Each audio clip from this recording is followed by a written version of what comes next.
As we mentioned, Donald Trump today called for more military spending, more troops, more ships, more submarines, more planes. Didn't say how big the increase in military spending would be, but he did throw out a lot of numbers in justifying the increase. Tom Foreman tonight has a reality check. So let's talk about some of the specifics of what Trump said. Yeah, he did, Anderson, put some hard numbers on how he thinks the military is falling behind. We currently have the smallest army since 1940. The Navy is among the smallest it has been since 1915. It's 100 years ago. And the Air Force is the smallest it's been since 1947.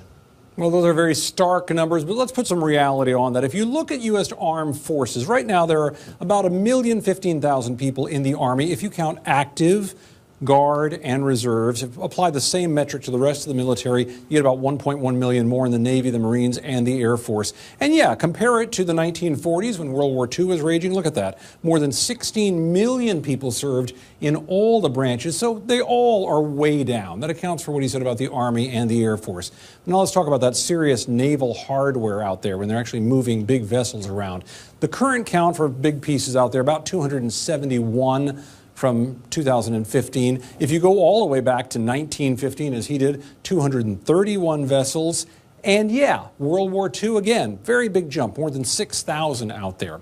What is not being mentioned in all this, however, is what modern technology brings to the game and how modern weapon systems multiply force. You don't need nearly as many people, according to most military analysts, to project tremendous force out there. So if you're comparing fighting power, it's just not apples to apples if you look at these different metrics out there, Anderson. So because he doesn't do that, even though his numbers are basically right, we have to say that Trump's statement on this is true but misleading. Well, what about U.S. in relation to other nations?